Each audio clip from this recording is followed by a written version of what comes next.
This is Clint back again. This is my 5th week of talking to politically based artists all over the country. This person is in my own city. He has been a friend of mine for 10 years. This is James Shefik, and a great artist.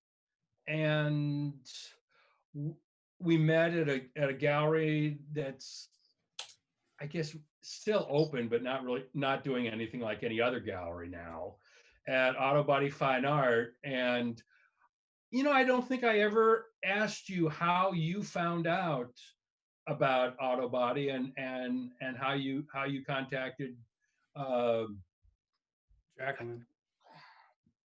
The great Jacqueline. Jacqueline. God, that's just, Jacqueline, all those years ago.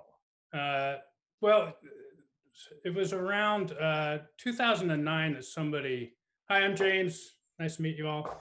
It was around 2009 that somebody alerted me to Auto Body, because it was a fellow artist, Kimberly Cradle, who knew that I wanted to start dipping my toe in the water of showing, because I had just been making things in my garage for probably 6-7 years at this point. And it's just like, okay, I've got enough good work that I think I could start showing in galleries now. So it was about 2009, and she told me there was like a critique session at this place in Alameda. And it was just like, oh my God, critiques, because I'm so anti art education or anything, because I'm self-taught, never went to school. And it was just like, oh, all these big words and name dropping, and oh, I can't stand it. But it was like, okay, I'm gonna do what I need to do to see if I can show my work. And so I show up, go upstairs. It's an upstairs gallery in Alameda, and it turns out to be what I just had envisioned, just horrible name dropping and, oh, this and that. And I, Jacqueline could see the anger in me, and I was just like, here's my art. It's like, because I hadn't really figured out how to talk about it at that point. And she was so good at making a bridge between my angry at the art world, even though I knew nothing about it, and this person who was in the art world, who I was looking at, like, oh, this is what I expected. And she just kind of made it all make sense. And she, at that point, she goes, well, I'd like to see your artwork. So that's how I met Jacqueline and got involved with Auto Body. Yeah. And she started my path. And it has been a very productive path. I mean, you've bounced around, as to a couple different shows at Auto Body. Jackie took us to Miami, and that first show in Miami, you just killed it. Yeah, that was I had a very quick start. That was 2010, so it's been 10 years ago in August. It's like, so I was 49 when I finally showed, after all these years of making art and knowing, knew I was an artist all along. I just never really was making anything I could be proud enough of. And 2010 was, I got the Auto Body show. And then a month later, she's saying, do you want to go to Miami? And I go, what is Miami? But I didn't know much about it. I've been working with another artist, Michelle Pred. She's a great political artist who had a seminar about how to write an artist statement and how to just do the work you had to do if you really want to pursue an art career. And so she was like, you just won the golden ticket. I had no idea. And so, yeah, my first year was Auto Body show, a solo show. So that was great. Got to put a lot of work out all at once. And then going to Miami was just mind blowing. At that time, I had this match-based work. They looked like burnt matches, but I whittled and shaved these things down with a disc sander to the shape of a burnt match and then painted them so they would last. and I arranged them into a graphic, kind of like a pegboard. One was called "Hate Responsibly," and it always caught people off guard because people first, they just read it and their brain would fill in "hate responsibility."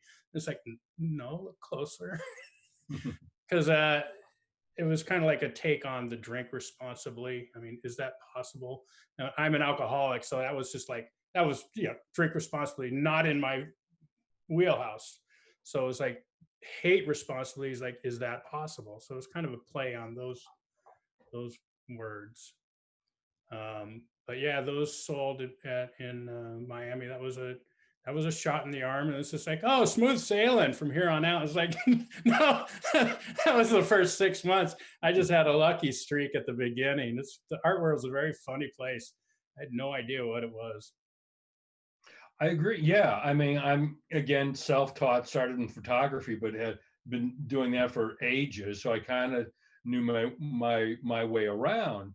But let them know what you do for a living, or what you were doing for a living before this pandemic. I guess, yeah, I guess nobody's uh, has an idea of what my art is.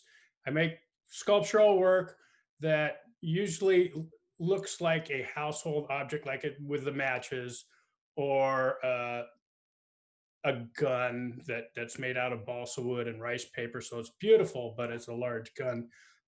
So my day job, I work in the film and TV as a scenic painter. So carpenters build the sets and we paint them. So I've worked on a lot of movies, local movies and local TV. Netflix has recently been up here. So we build these huge sets that you can't tell are not real.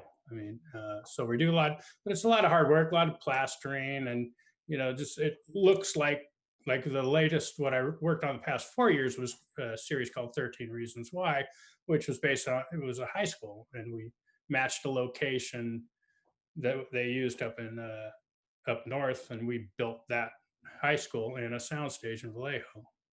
Um, so we learned how to make things look old, how to make things wood look like metal, metal look like wood. So I get very adept at just working on the fly and just a lot of problem solving.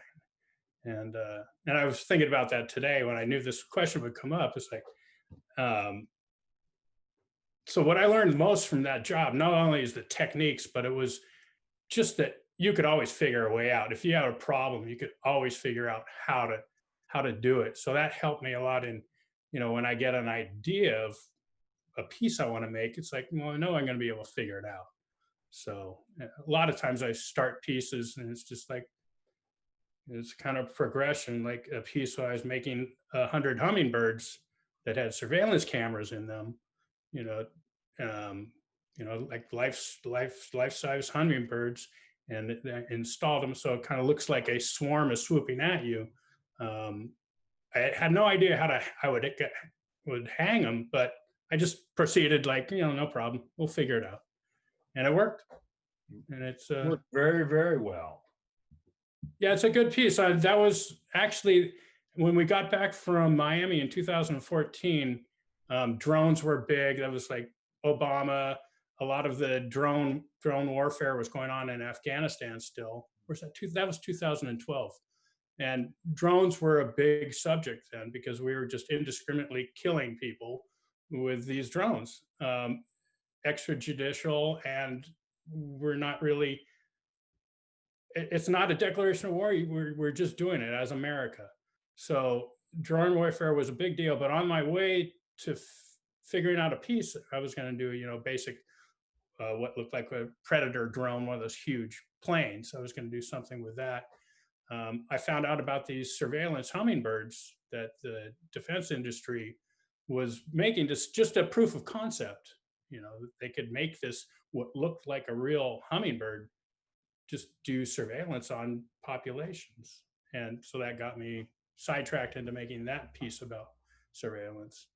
And one of the birds actually has a real camera in its throat that simulcasts the gallery viewer to a monitor on the wall, so you can see yourself being watched. No, I've seen it in a couple different installations, and every time it's just such a powerful piece. I mean, obviously, I will have to say the disclaimer that I do own a piece of James's work, an amazing piece that when he's shown it, that no one believed that it was made out of wood, and all this, their Christmas tree light sockets and plastic tubing with with metal in the middle for neon. And Clint owns one of my my fake neon signs. I've made, I think, 6 of them now. But Clint and I were in a show together in San Francisco, and it was part of this place in the city called Builders Resource, where they have a lot of salvaged items for sale. And as part of that, there's a big Quonset hut is part of, at the far end of a Quonset hut that Building Resources is in. They have a gallery, but they kind of want everybody to have their art that's looks like it's been made from reclaimed wood, or kind of down and not shiny and new. And that's at the point, this was in 2018. I didn't have, only thing I had was like these shiny photos that was kind of new that would, and the building resource, the gallery was like, nope, you need to figure something out.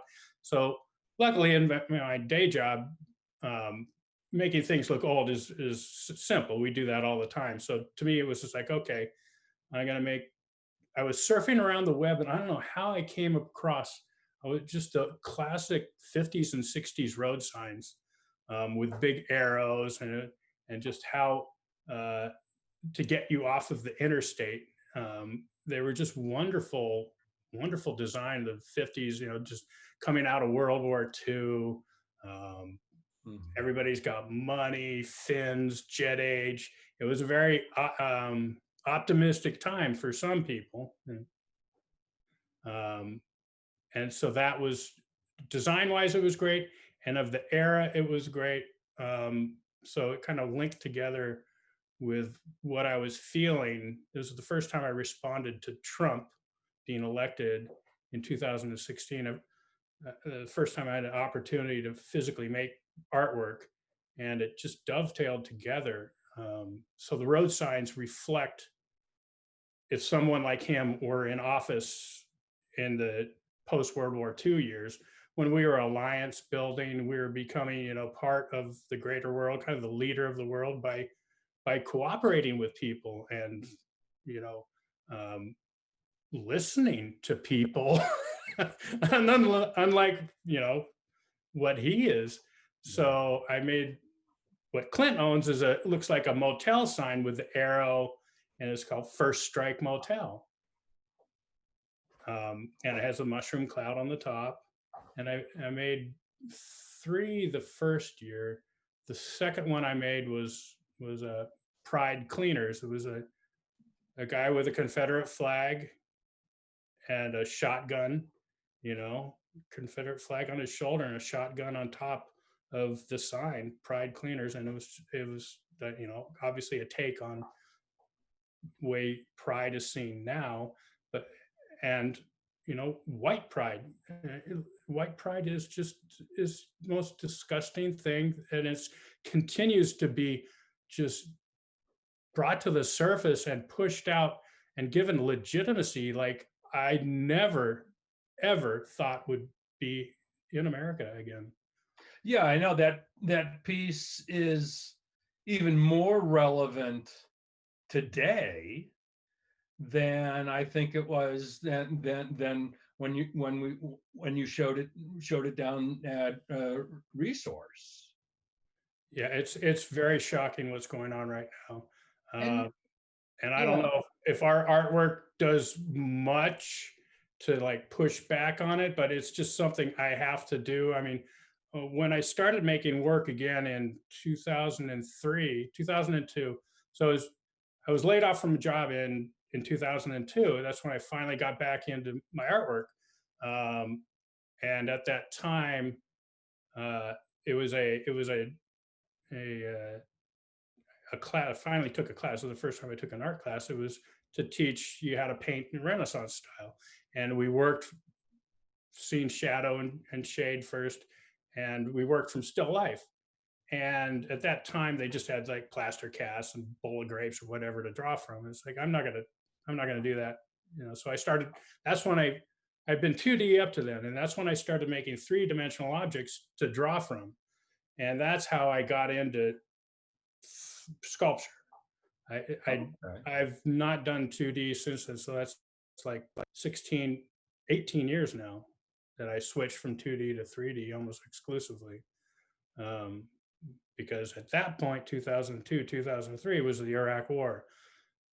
So that is the first time I think that politics really came into my artwork, and it really gave me some focus. And from then on, it's like I was off to the races. It just made sense because I didn't want to just make beautiful drawings. I knew I could draw. I was the kid in class who could draw, but I never really had a really a good thread of ideas to work through. And politics has given me that thread. Yeah, no, and yeah, I know you come from a very artistic family. I've seen postings of, I think it was purses Yeah, that I your actually got leather, one right here. yeah, leather purses that your mom made that are No, just, well, you can see this here. I mean, look how This beautiful that is. I mean, that is just a classic backwards. looking leather purse that looks like from some insane designer somewhere, and somebody would pay, Yeah, my mom was not a normal $4,000 person. for it. No, my mom was definitely a definitely different. She went to college during World War II. And in World War II, it was basically you were a teacher or a secretary, and that was it. And she went to Carnegie Mellon for theater arts, and that's where she found she thought she was going to work in theater, but I forget the story exactly. She found her way into leather crafts, and yeah, just incredible work. She lived in San Francisco, opened up a store in San Francisco in the late 40s, early 50s. Just the incredible fashion. I mean, and she was young when she did this. I mean, 24, 25. I mean, I was, let's not talk about what I was doing when I was 24, 25.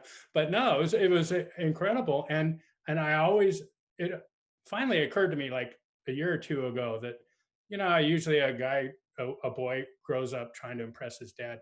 I grew up trying to impress my mom, because I just looked at her portfolio and her work, and it was just like, wow, this is really something. And, and I was encouraged from an early age, 5, 6 years old, to draw and to develop. I mean, I knew I could draw and to develop it. And from a very early age, it was like, okay, this is what I'm going to do. It just kind of took me 40 years after that. Took a while, but And then your sister that designs lamps, lighting is, and all her work is yeah. beautiful also. Yeah, no, it's we both got it. And I had two brothers and they were both writers, so it's yeah. They were not good with their hands. They could write, they could bullshit, but with their hands, forget about it. It's like get that hammer out of that guy's hand. Yeah, yeah.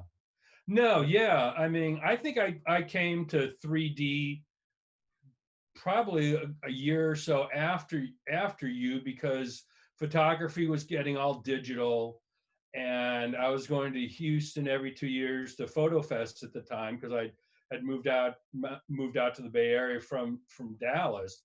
And so I saw digital at the very beginning, and it was all the tech people that could show you all the whiz bang special effects and cloning and all this goofy stuff, but none of the artists had gotten to the point yet. And I saw it from its early on, and I loved the darkroom. Yeah. And when it got digital, I mean, I said no, and I was moving away from photography, adding text and adding other images and stuff like that to the photography. And I've always been a real collector of just junk. And so it just seemed to make sense that it all just kind of came together. Yeah, after I got tired of photography. That's funny. I come to, I just love digital photography. Photography. I wasn't much of a photographer before. I never had a camera. The first time I got a camera with a real lens on it was just like, whoa, oh, you have to buy the camera to get the look. You know, I was always trying to get the look with it, like a tiny little point and shoot. But the things you can do with digital, and I needed shortcuts because I don't have time to learn the old school, real what you knew. I'm interested. So, have you ever been enticed in getting back into digital photography at all? No, forget about it. No, I don't even, the last couple about the last 18 months to 2 years, I don't even shoot my own work anymore. Yeah. And so, because I tried the lights and I got that, and the quality of the work that I'm sending out or showing up on the web is 10 times better than I was. I mean, I shoot I shoot stuff with my phone to, something that I bought that I wanted to sell on eBay. I'll do it on my phone, and then I have an old copy of Aperture, which is a Mac program that they don't even make anymore. Oh, I know. I finally switched over to Lightroom from Aperture. I was a diehard. I just didn't want to learn a new program, and I Exactly. finally switched over to Lightroom. And it's just like, what the hell took me so long? Lightroom's really good. It's just Yeah, learning something but new. see, all I want to do is resize and resize it physically. I mean, Right. in dimensions, and also in how many pixels it is. And my old Aperture is absolutely perfect. Yeah. I mean, I have to move stuff from my newer Mac on a thumb drive to it, but I'm more than willing to do that because I tried to learn a couple new programs once, you know, the new operating from Mac system came out, and it wouldn't support Aperture. Yeah. And luckily we saved the old computer because it just was, it had a whole bunch of images and stuff on it. And so my wife said, "Oh yeah, Aperture's still on there." And I went, "Oh, Yeah. I'm saved." I've got all kinds of tools. I'm very happy with I'd always want more space. I just work out of my garage, and it's about Yeah. 12 by 20 foot. Luckily, it has like a 9 foot ceiling, so I'm not totally cramped. But boy, oh man, my sister's actually been looking at properties with tons of buildings and stuff. It's like, oh my God, space would be so great.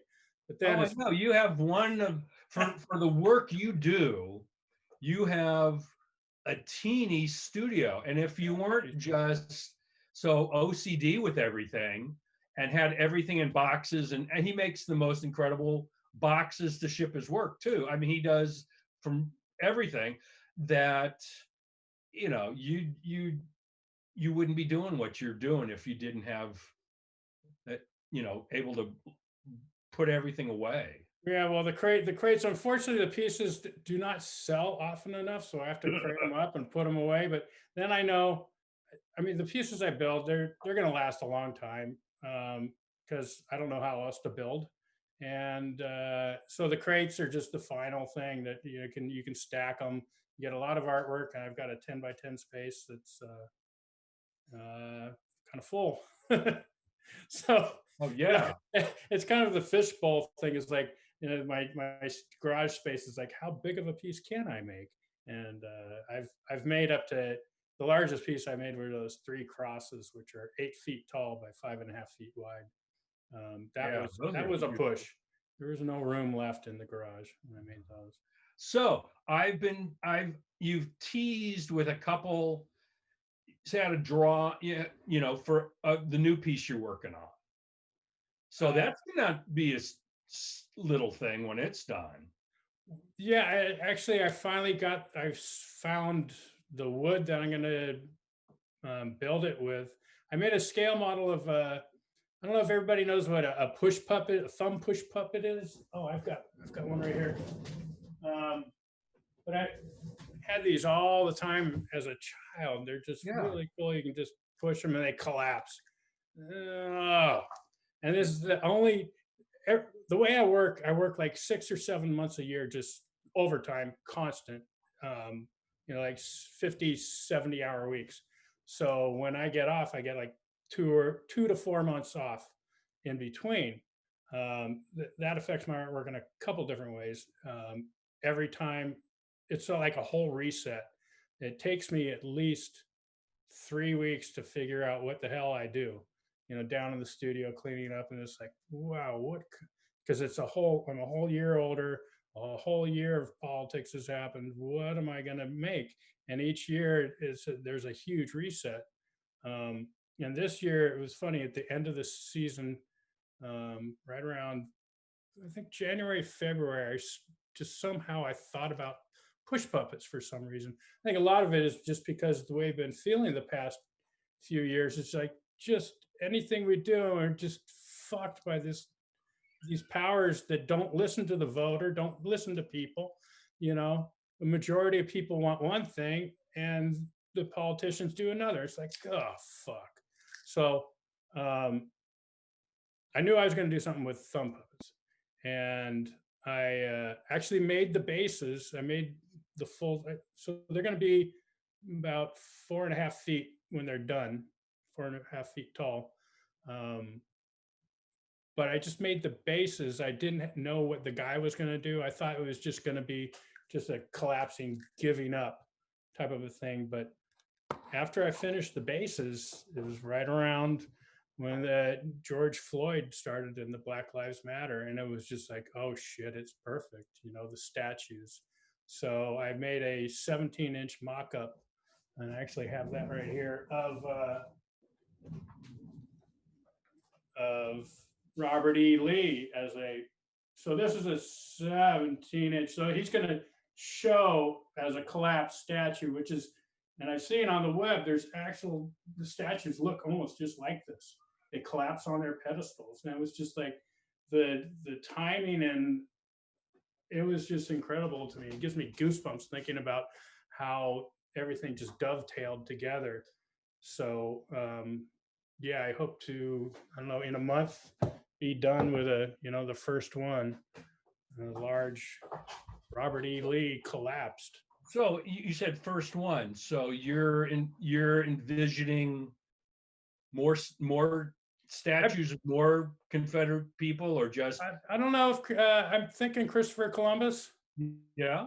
He's not as interesting. He's got the flowing robes. It's kind of, and a little silly hat. It's not like Confederate, which is really, I mean, just the whole thing of, there's still question of whether we should have Confederate flags.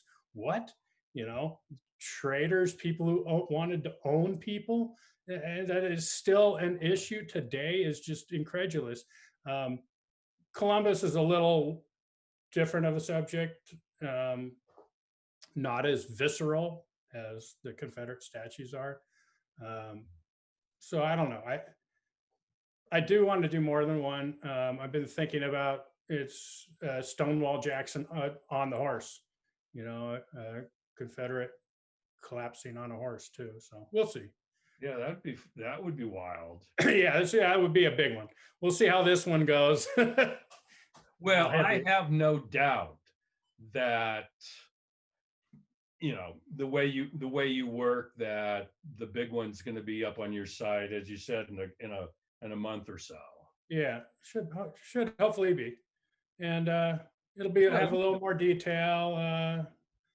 Yeah, and it's great. So some of the people that we've met at Autobody I've always Dixon. I always call Dixon is just such a font of knowledge of just like, and a lot of my ideas is like, is this a dumb idea? It's just, I like to bounce it off with people, and it's like, no. When I saw them, even just because of the colors, because he was falling over, so you had to look at it for a second. But I knew exactly that it was a Confederate soldier. I didn't know it was Lee at the time, but yeah, that made, I mean, and yeah, just as you said, it all clicked. Yeah, it's just amazing that the the Black Lives Matter. I mean, I wish I could physically be down there. That they're still going on and getting no media attention right now. It's Mhm. it's it's it's because, well, this shit given president is just killing people with the pandemic, but that the protests are still going on and you don't see it in media whatsoever. And it's probably just going to be, they're going to try to walk it, slow it down, get it back to status quo. Oh, we won't deal with. I really hope this time it is different, that we all push and push until this is just, I don't know, it's just so incredible that it has to be explained to people what the hell we do to 40% of the population. Mhm. It's very No, scary. I was driving home today and listened to NPR, and they had these former uh, foreign diplomats and different people, and they were saying what they thought. How does the world see the USA? Oh my God. And it's just like, as basically as a laughing stock, Yeah, it's and really, just incredibly just. I mean, it's I get tired of saying the same shit about him over and over and yeah, over again. But he's just no, he's yeah. this is It's, all gonna this is obviously all gonna explode and just be hell on earth before November. But that 20 or 30% of the white supremacy idiots, are just, he's losing everybody else. right. Well, it's how we, it's how we advocate for people of color, because we white people are we in the position where we get all the benefits and breaks. We need to push aside this bullshit that is put upon our Yeah. brothers, of color. It's like, it's just incredible. I'm reading this book, The Color of Law, and it blows me away. Just that they start the book in the backwards country of actually California, in the Bay Area, about how segregation was just built into the federal housing. Anything to get built, this is starting back in the 20s and 30s. To get anything built, they basically, even in formerly integrated neighborhoods, they had to be segregated to get a federal loan to build places. And that was here in the Bay Area. And it's just, I'm just barely cracked the book, and it's already just amazing what we did as a nation to split everybody apart and keep Mhm. more 20% of the population, 30% of the population just marginalized. Yeah. And then you don't, and then all the, I'm gonna screw it up, LBGTQ community that's white is all segregated. I mean, it's just, I and I know I'll get blowback from this, but I just feel really bad being an older white man You know, at times, and I don't you know know, if I, yeah, I was guilty when I feel guilty about just all the, but also goes on the background. It's like climate change, and there's just so many things that we have to address, and all this energy is wasted just dealing with somebody who does not listen to experts in science. So we're wasting all this energy just to try to tread water, and it's really disheartening. And I guess that's why I do artwork. That's the one place where I can just like, okay, at least I'm doing something that I think hopefully people can appreciate, sit and go, why did this guy build this piece? Why did he do that? And hopefully people, they've gotten a lot of response to the statue, the collapsing statue. yeah. It's always interesting when you put stuff up on social media, who, what how people respond. And the signs got a lot of good response. This does. It's just I just feel very fortunate. The thing about making the work too is like I'm often surprised. Like this was a total surprise, and it's like I love that happens. And a lot of my work, that's I kind of have an idea where it's going to go, and then it turns into this other thing that's so much better than I could have ever figured out. Yeah, no, I mean, I've really been a lot of the, again, why we're good friends is do a lot of the same stuff, that things just seem to naturally go together. Or, I found, right when I was starting to get back to doing some work after about 6 months off from Trump, the beginning of Trump, and I just found the laser engraving at the time, and it just all clicked Yeah, with what I wanted to do, with text. And I haven't looked back. And so I think that, yeah, there's just these kind of serendipity kind of moments of maybe a momentary clarity that the right synapses in our brains connect. yeah, yeah. And I Now, one question I want to go off on a second. The floor piece that was at um, the show down at Reworks, that looked like, well, the virus. I mean, oh, it looked like COVID. Yeah, yeah. Now, what was it at the time? Because I know they're little anvils, anvils.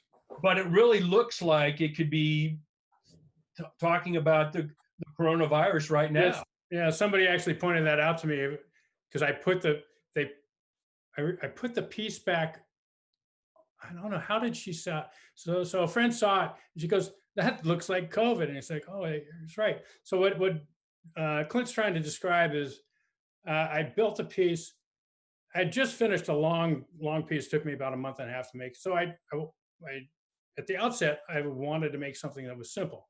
So I just made one little, I don't know, that big of an anvil, and then I cast a bunch of them. And then it's just like, stupid Shefik brain. It's like, oh geez, what are all these anvils? What are they doing? And so then I got a ball and I epoxied them all to the ball. Of course, I did more than epoxy just to make sure they stayed there. Cool. But I put them in a pattern that is now just, it looks almost exactly like the pattern of COVID. And this was back in 2009, I think. Mhm. But it was just the way things fit. It was just kind of like nature. It made sense, how to put these anvils on this ball. And the ball was on that. Then of course, my brain goes, this is the way it works when I start making a project. It's like, okay, so what's the ball on? The ball can't just sit there on a platform. That's boring. So then that's when I figured out, okay, it's on a mattress. And I go, what's the mattress on? So then I made what looked like kind of like a shredder. It was going into an industrial shredder, which I made out of wood and painted to look metal. And I just learned how to make rust like for a couple months before, how to make rust with oil paint and paint thinner. So it was fun. I was just playing things out. But so just morphed from this one anvil into this anvil on a mattress getting shredded. And so there was no real, I was just making something, Yeah. and it worked. And it Yeah, took it's so funny. I mean, another, and it took another month and a half. of course. Oh, what God, I know you so well, so I have a hard time asking questions that I already even know the answer to. But what else? What what What what's has surprised me about the art world? How about that? what? What has surprised me about the art world? Okay. How many cool people there are in it. I came from the outside and it was just like, oh my God. I can't believe how much help and how good people are and how helpful people have been. Um, and just being in shows with other people, it's been a great thing. I've been in probably 3 or 4 shows with you and you and Dixon. So there's probably about and 4 or 5 of us that are kind of we're constants at Autobody. Mhm. And we definitely bonded through going to Miami. So in Miami, there's this huge art fair, Art Basel, and then we were in one of the satellite art fairs. There's like 5. Jacqueline brought 5 or 6 of us to Miami, and we did this in 2000. I know we already talked a little bit about this, but we did this 3 times in 2010, 2014, and 2006. No, 10, 12, and 14. And just the camaraderie and just understanding. I had no idea about art history or what other people were doing or how my art fit, because I always looked at my art and this is like, it looks different than everybody else's. How do I fit in here? And so now I know a little bit more about the world. Well, I think you're lucky that you would not have had these experiences in New York.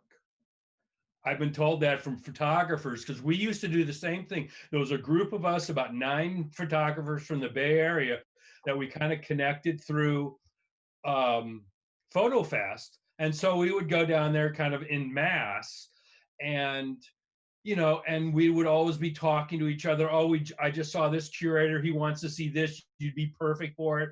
And we had friends that were from other parts of the country and go, wow, you guys are really, really nice to each other. Yeah. And we went, Huh. I guess that's just the way we are. Yeah. Interesting. I've It was I've dabbled. exactly the same way there. Huh. It's funny. I've dabbled. I've a little bit in LA. As my sister lives in LA, so I know pretty many artists down in LA, and they seem very warm and inviting in LA too. Yeah. It's a good thing. Yeah, no, and my friends that were from New York, they said, if I knew something, I kept it to myself. I'm not going to share it because no one's going to share anything with me, which Well, cutthroat. completely seems just completely stupid. But Huh. we've Yeah, both no, been very, very fortunate in, yeah, in the odd path that we've both chosen to get to where we are this evening. yeah. Well, it's a whole new world. I mean, man, with the further lockdowns, it's odd. The Birds were supposed to be in a show in Walnut Creek. I don't know if that's going to happen. And further down the road, I guess nobody really knows what art is going to be like. Yeah, I had planned the winter into very early spring, getting ready for startup. Yeah. I had all this new work, all the newer Trump work, and I was focusing on startup, and then that blew up, and then I was supposed to be in a show down south, and that blew up, and it just snowballed from there. And yeah, I've been doing, I've done a couple of the things online.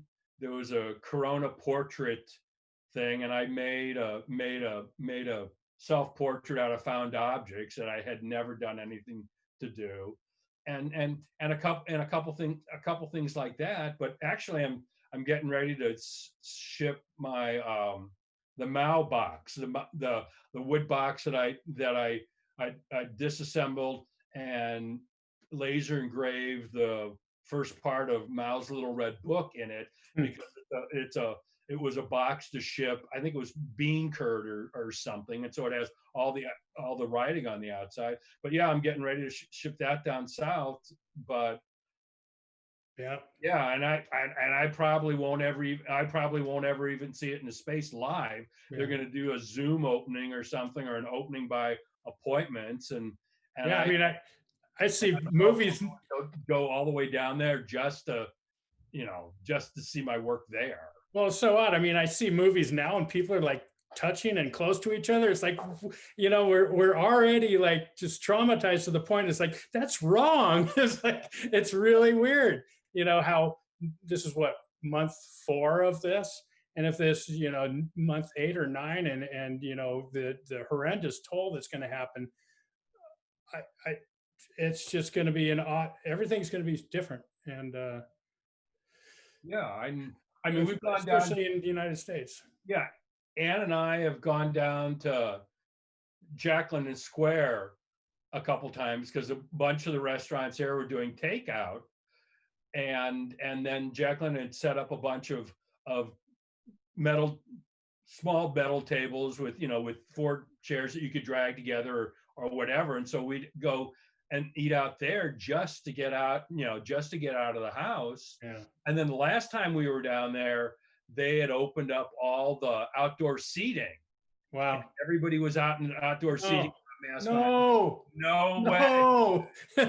Get out of the water. We got our takeout and we went back way out God. in the table. We had we had a cooler with drinks and all that, and glasses and real real cloth napkins and real silverware.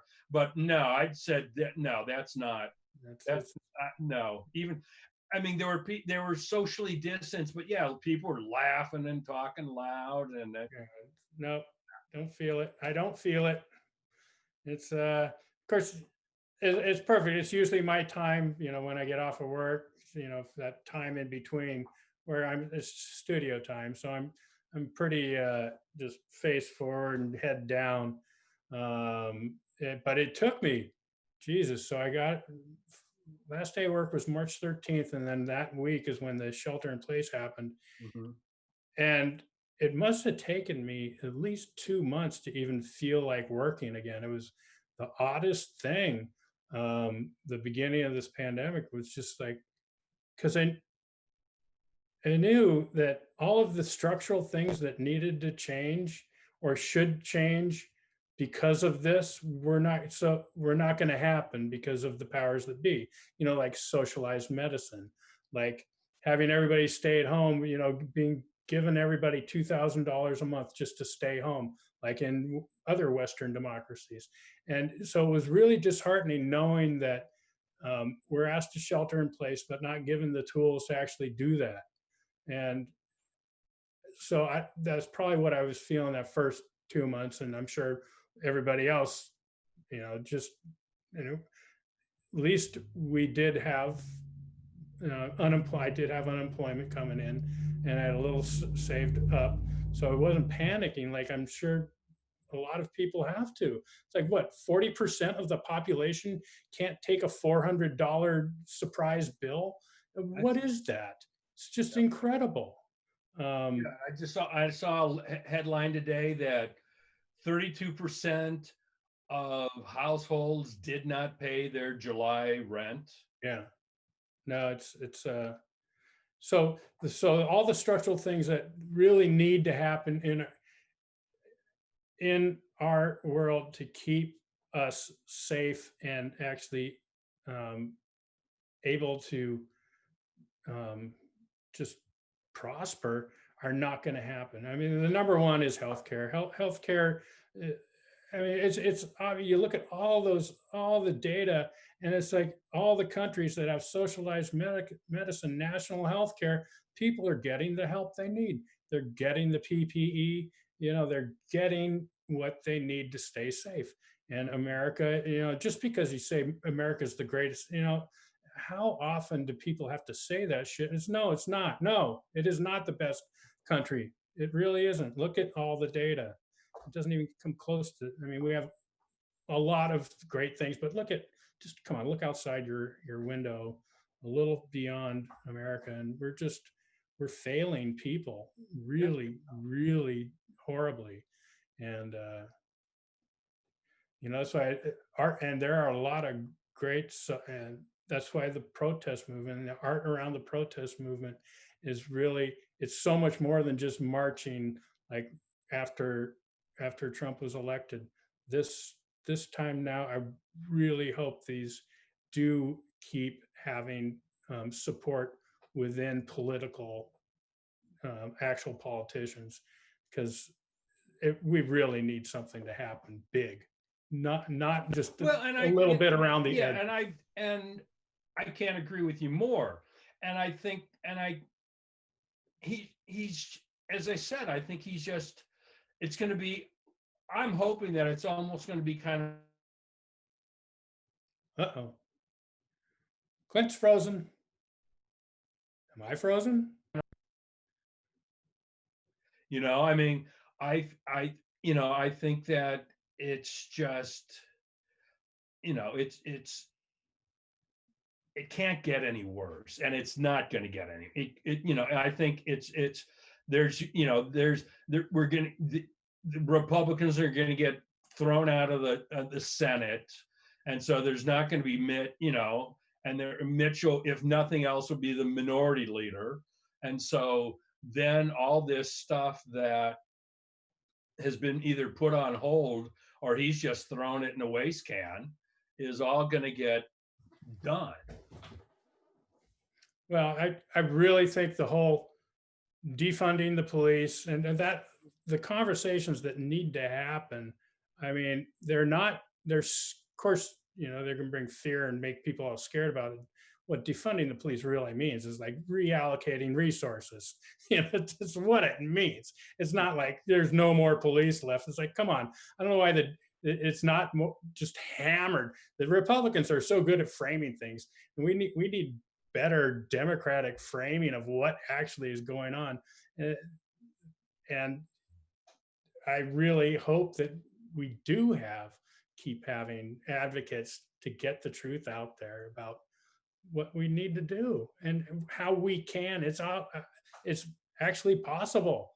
I mean, it's not impossible. Just move some money around. I mean, police departments that own grenade launchers, what the hell is that about? And the military vehicles, it's just unbelievable. Don't bail out the hedge funds and the donors, and actually put the money to work where it's supposed to be.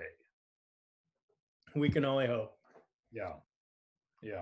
Well, I hope we're not being too boring about all our politics. And it doesn't matter. I mean, that's I've recently been a Twitter head. It's like, oh my God, there's some really good info on Twitter, but you can just get really sucked.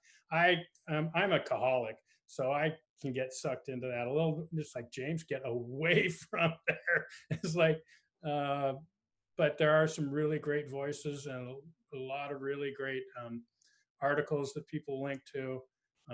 It's just another good way to get info. And there's a lot of really cool art that's happening now. Last week, I had the founder of the Tiny Pricks Project, which is needle pointing, or Trump's tweets on old napkins or shirts or whatever, and then send them into Diana. And she had hoped in 2020 to get 2020, and she did that in less than she started, I think, in 18 or 19, and got it in less than a year, and now is going for 5,000. Yeah. And so there's just, there really are some very, very cool. And another guy that was on here, I don't know if you follow anybody on Instagram, that's kind of my addiction. Yeah. Is it Not so much.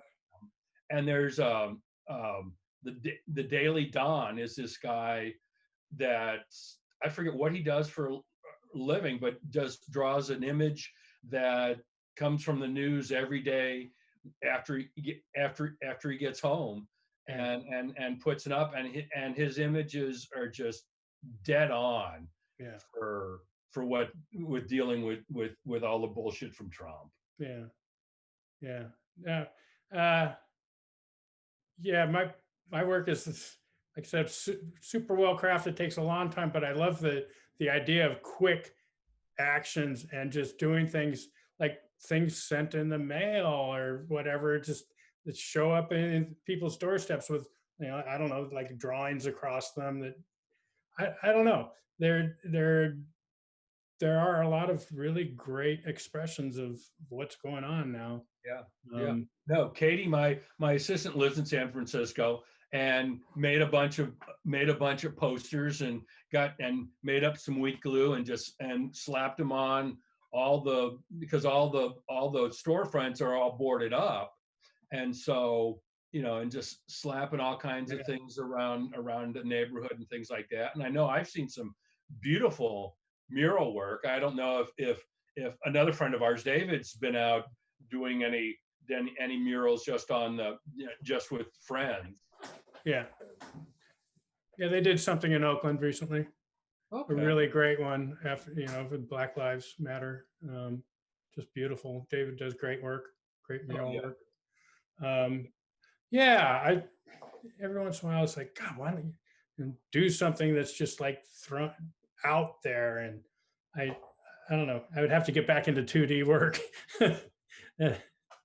Now, I mean, you do very poignant things, but they don't really hit you in the face until you got to absorb them and understand them first. Or have you thought of doing anything more directly with about Trump dealing with? No, because Trump will be gone, and it's I don't know. I like more subtle. Yeah, I like the subtle. It's like, and I guess I am OCD, and I do like to make things that are really believable, like those signs or almost anything I make, like the burnt matches. The first time I showed them was 10 years ago, and I just loved it that people were going up this close and they couldn't tell it wasn't a real match. And Oh I yeah. just like fooling people. Number one, I guess so they like stop for more than a second. Most people can just like fly through an art gallery and just. Yep. So I like to stop people, and so then they kind of absorb first the first layer, which is the beauty of it, and then it's like, okay, I kind of have an idea. I used to have a push puppet or whatever, and then the further, there's a couple more layers after that, hopefully, that will unfold. And that's why it's hopefully successful. When successful, that's what'll happen. And then there's the part on top of that, which is like 10 or 15 years down the road. It's still maybe not as relevant, but it's still just like it's enjoyable, and it's not just a quick sugar high. Mm-hmm. Like that's why I think these Confederate push puppets. I think it's always going to be historically. People look back and go, it took until 2020 to start taking these things down. It's really a pretty shameful marker, but it's a marker. No, absolutely. Well, we are almost up. We've got just a couple minutes left in the hour. Is there anything you want to pitch? Tell them your website or how they can see all this amazing work that we've been talking about. Well, yeah, my website is James Shefik, just like it sounds. No, it's JAMES SHEFIK.com. You'll see the latest push puppet and all the rest of the stuff I've done in the past 10 years.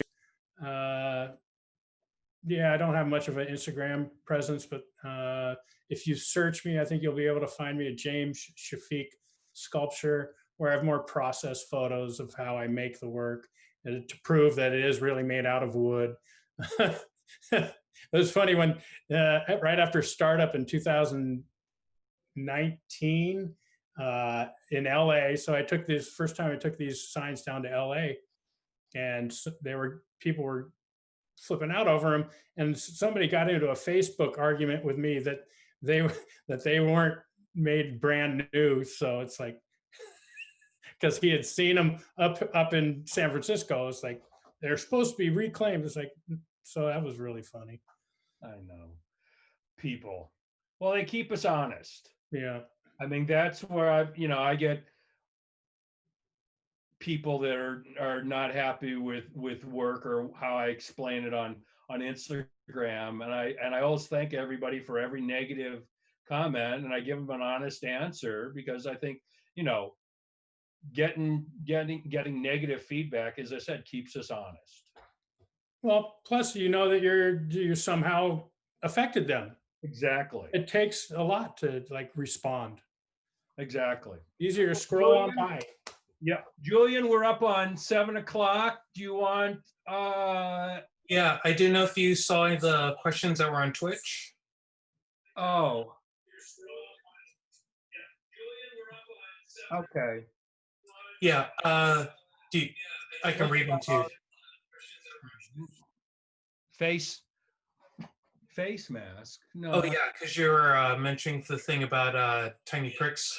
She was doing Yeah. face masks. The one above that was you were talking about statues. I think that were coming down, and Juniper Cerro was trying to see if that was going to be on the list. I think of ones that are coming down. And James, have you seen Maoish Chris Shisty's Predator drone work? She's been doing some really interesting work with Predator drones. Who's that? Who has been? Maoish Gisty. She is, I think, Iranian. Katie? Oh, I'd love to see it. Yeah. Yeah. She's been doing some. Yeah, she's a.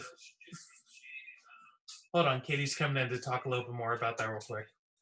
Okay. Oh, Maoish Chisti is a political artist from Pakistan originally, from Lahore. And she's done a whole bunch of work about predator drones. Yeah. And she's made a bunch of them. Right. Like the models of them, like the little kids models, and then she paints them like buses in Lahore very decoratively.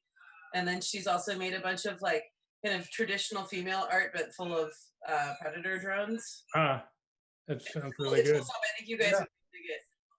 Well, we'll have to get her on the show. Yeah, we should see about getting her on the show. I'm like, where is she right now? Is she in Chicago or Lahore? Yeah. Do you guys know where Lahore is? Pakistan? Capital of I think Pakistan? it's Pakistan, isn't it? Yeah. Yeah. Good one. Just making sure the American education system didn't. Oh. Yeah.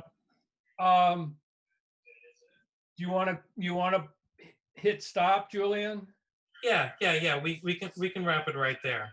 Do you guys want to say goodbye, and then I'll hit the stop button? Okay. Sure. James? Nice talking to you, Clint. James, it's nice talking to you.